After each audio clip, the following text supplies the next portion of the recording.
At this very moment, half of the spikes in your brain are contributed by approximately 10% of your neurons.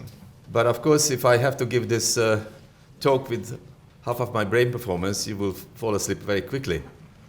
So we need the other half, and it turns out that the other half of the performance is contributed by a very large number of neurons that are slightly different than the 10%. Diversity is the essence of biology, and diversity is the essence of the cortical organization also. This diversity, of course, can be expressed in various ways, but let me give you an example. The example is here, which is showing nothing else, just the firing rates of a few thousand neurons in the hippocampal CA1 region that you already were introduced to. So what you see on the left side is how skewed this distribution is. Some cells fire a lot. Other cells fire very little or not at all during your recording time. The interesting thing about this skewed distribution, that if you transform it into a logarithmic scale, it looks perfectly normal distribution, and it's called log-normal distribution. Now, there is something wonderful for a biologist about log-normal distribution, because there are many skewed distribution, power laws, and whatever you want to name. We don't understand how they are generated, as opposed to log-normal distribution, which we'd understand very easily, because it's nothing else, just multiplying random numbers or dividing random numbers. And some of you who have ever used the logarithmic scale in your high school remember that things become so easy with log, because multiplication becomes addition and division become simple subtraction.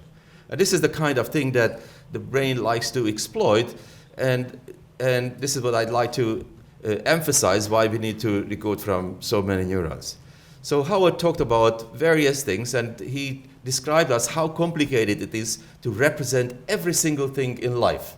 But every single thing in life that we experience happens in time and in space. And one way of simplifying is orthogonalize this thing. That is to come up with separate things. And all of a sudden, things become a little simpler. Because think about the many events that can happen in any time, repeatedly in time, and in any space, and repeatedly in space. So one thing you can do is you display the where on one scale and the what on the other scale. And of course, this is nothing else from looking at where or when in time together with the items is a multiplication process. The same thing, this is the grand scale organization of those things that we just heard so beautifully represented by the story that Howard explained to us. We can go to the very simple end and said, what is the generation rule of an action potential? And we say, oh, it's time multiplied by charge. And I don't want to spend my entire time telling you that almost everything that happens in the brain, such as inhibition, which is a division, is multiplication or division process. And it's no wonder the outcome will be skewed distributions that can be described very nicely by logarithmic rules. And it's very difficult to come up with fundamental rules in the brain, but if I'm forced to do it, and I would say this is it, because this cuts across various levels. There are no cognitive rules. Perhaps the one that we all accept is the Weber-Fechner law, which shows that our sensations follow in logarithmic scales. In translation, in this room, in order to note a flashlight somewhere in the corner requires quite a bit of light power. But if you switch off the light, then a very small amount, for example, a match, could be seen by many of us. That has been quantified and known for a long time. What hasn't been known is that this rule applies to every single dynamic that has to do with population activity, that has to do with spiking activity, or synaptic weights, and so on. Moreover, this dynamic is carried by a structure in the brain, which also follows which follows logarithmic laws at the microscale as well as the macro scale. If I look at any part of my cortex, then it turns out that 50% of its inputs and outputs are due to 10% strong connectivity. But there are many, many other structures with what this structure is connected to, but the connections are very weak. So here is an example of what I was talking about.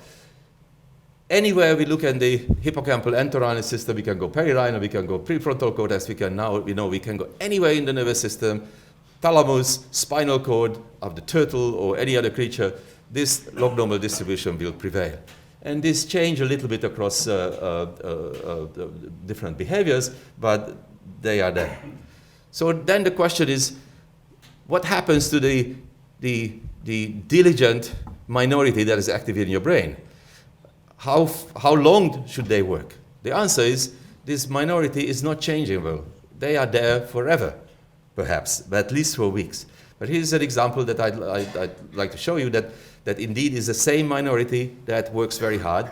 What you see here is the firing rate of a neuron in one situation, the firing rate of a neuron in another situation, such as when you put Howard's animal in one context and you put it in another context, and you have seen that they are very, very different on a linear scale. If you look at the log scale, it turns out that they are very nicely correlated. This is just one recording session. But if I put together many, many recording sessions, you can see this rule is so persuasive. So those categories that Howard talked about, many of them are preformed. They are due to this ability of the nervous system that's capable of generalizing and discriminating at the same time. The fast-firing minority is telling you that I know exactly where I am, sort of. It gives you an idea that this is not new room. There is no new room in the world. There is no new river. There is no new mountain. Every single situation contains elements of familiarity, and they are carried by this minority of fast-firing neurons. But the details, the important precision, is carried by a very large number of synapses, population activities, and firing rates. If this is so, then of course it's very important to rule them or control them. And I have summarizing 2 experiments that we have done in the past 5 years. Turns out that the fast-firing neurons, that the good enough neurons that generalize, are quite rigid. They are there forever, and they respond pretty much the same way in every situation. The ones that are good for learning, those things that Howard talked about, are in this left end of the distribution. They are the majority, and they are the plastic ones. Therefore, they have to be controlled by different ways. And in fact, this is the story that Brandon Watson led, and said, turns out that this is not that just shift back and forth this population activity to the left or to the right, but every part of it is controlled differently during waking, during non-REM sleep, during REM sleep, or various other times it's called microarousals. So if we have all of these things, then we can say, yes, indeed, these dynamic rules are very important. They are skewed. Neurons and synapses and population activities represent 3, sometimes 4 orders of magnitude. It's enormous diversity. And of course, this diversity is necessary every single time you would like to build a system which is robust, plastic, at the same time responsive to the environment. And everybody who does computational modeling knows that these are competing ways. Nobody can really build a robust and stable system with identical neurons. This is why we need this extraordinary diversity.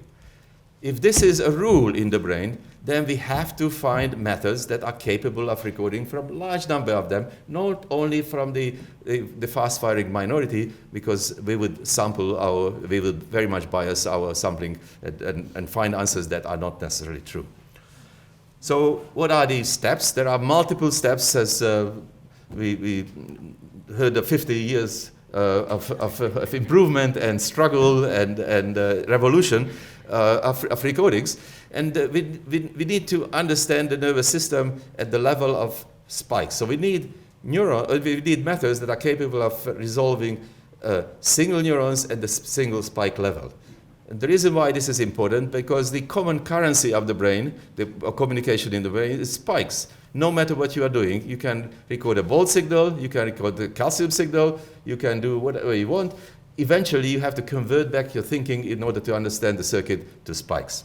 So it's not enough to record from the spikes. You have to put a sensor in the brain. You have to connect it to something, and that something has to be connected to something else, and eventually some data comes out. But of course, this was the last millennium. In this millennium, we know that in order to understand how a circuit functions, we have to also perturb it. So in order to make sense of the circuitry, we need some kind of perturbation methods, and optogenetics is leading the way. How do we record from neurons? The good news is that neurons generate action potentials, and those action potentials could be recorded extracellularly, but they are becoming smaller and smaller as we move away from them. Now, this model just represents how, I don't have a pointer, but you can see that the blue line is only about 100 micron away from the soma, and it becomes very small. It's already in the noise. So in this neuron generates a very nice vertically oriented dipole, but the trouble is that it has many other partners who are talking at the same time. And the reason why we know and know something about how this generates a three-dimensional field is because we recorded them from them, both intracellularly and extracellularly, and vary the distance between the intracellular and extracellular traces. And we could see that a lot of the features from extracellular spikes can be read out about what happens inside the brain intracellularly.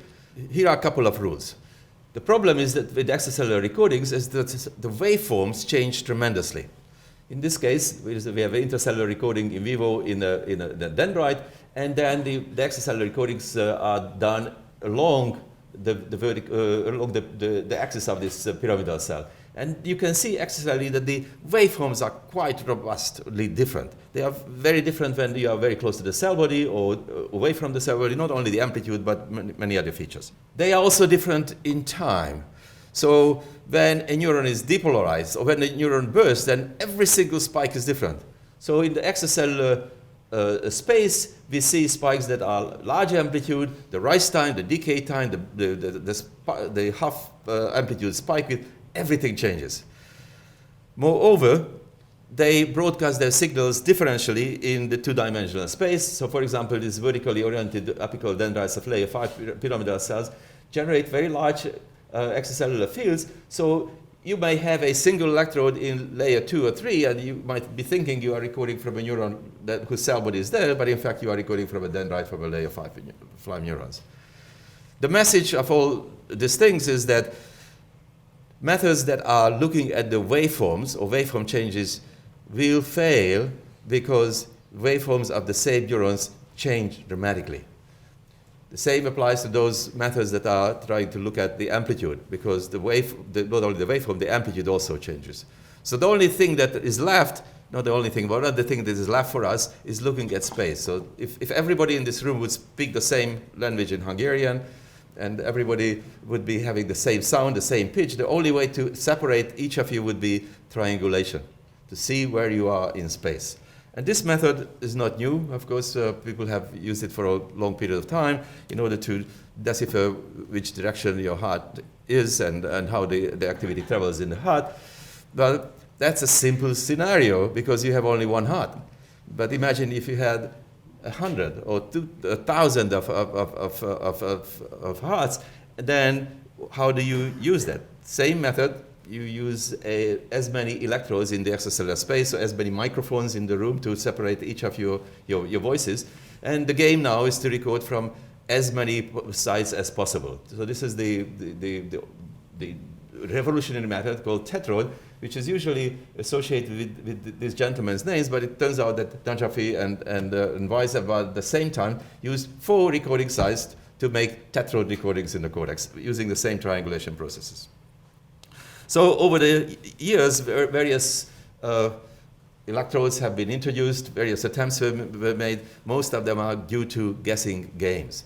The engineer guesses what's good for the neuroscientist, and the neuroscientist guesses what would be good for me and not what is doable. So this negotiation led to these electrodes that I call the state of the art. It was state of the art until this morning, until I talked to Ken Harris. In this case, we can have multiple recording sites here and so on. The problem, of course, is that these are small devices, but with many leads, and those leads have to be connected to something. Amplification is an absolute need, and again, this was the state of the art not so long ago, that these devices had to be hand-built There are many, many soldering points and so on that is prone to error and so on. But nevertheless, you do whatever you can do, and you implant these devices. You train students and postdoctoral fellows to do it right, and it's quite a bit of work. It takes a lot of time, expensive.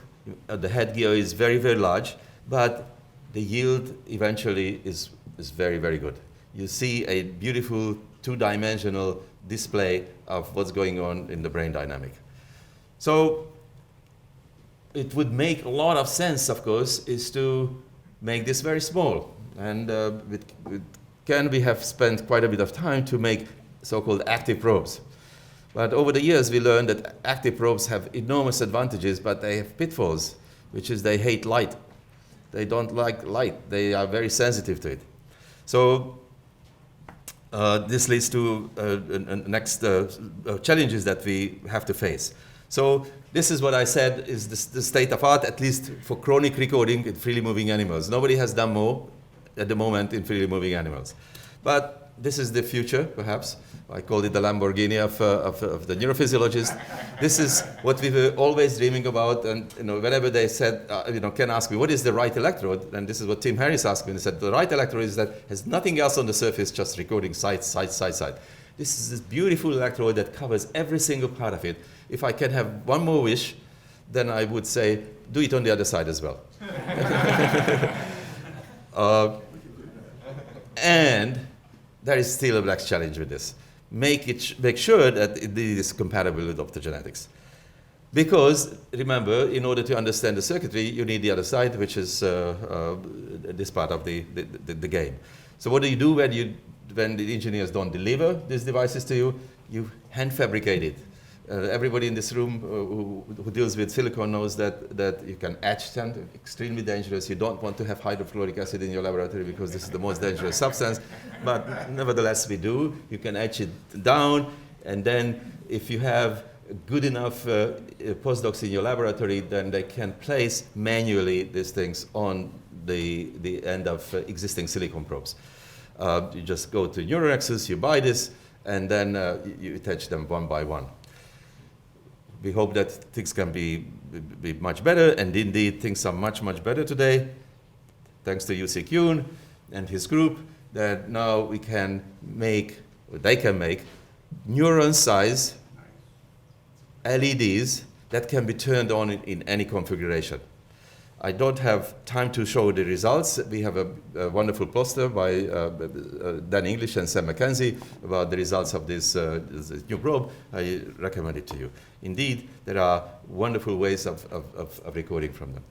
Now, I just heard today that you can manage to put 3, 4, maybe 6 of these Lamborghinis in a mouse, which is head fixed. Of course, we cannot study sleep and other things. So that, life is a compromise. But the scalability, when it comes to going to hundreds, thousands, 10,000 of neurons, is still questionable. I'm not even talking about the data processing, just the recording, because they are invasive devices. So one challenge, or one answer to this challenge by us, is to put electrodes on the surface of the brain rather than inside the brain. This is what we call Neurogrid. So Neurogrids use the same idea as MEMS technology uses in tissue culture, except this is not a hard device, this is a very soft device. This is 4 micron thick. You can see it on the petal of this flower, that the device is here at the very end, extremely flexible. It's like cellophane paper. It's hydrophobic. You can stick under the brain and it stays there. The recording size are neuron size, and indeed they can follow and conform the undulation of the brain and the surface changes. This is how it looks, and to our expectation and a little surprise, yes, we can record action potentials at least from layer 1, and we have proof also with them from layer 2. If you put it on the surface of the hippocampus, we can get pyramidal cells that are about in the range of about 200 microns or so, 150, 200 microns away from the electrons. The good thing about this, of course, is that they can be very large. There is no reason why the surface cannot be much larger, given the development of electronics and multiplexers at the other end. So this is one of our large devices that can go from Bregma to Lambda and survey a very large area, not necessarily the same density that we want to have. You can see that there are single recording sites and these quads or tetrodes. They are scattered all around the cortex. The good thing about these electrodes, of course, is that they can be also placed on the human brain. So this is a recording during a surgery from an epileptic patient. You can see the large size of electrodes. The way how we solve the surface covering problem is that the large electrodes are sampling at a very large distance, and then in those next to those large electrodes, we put these islands of 12 recording sites, and we can record also unitary activity. Just to put it in perspective and where things are in humans, there are about 1,000 patients today in the United States alone with electrodes like this. I call it medieval electrodes or medieval technology because there are lots of wires coming out from the patient.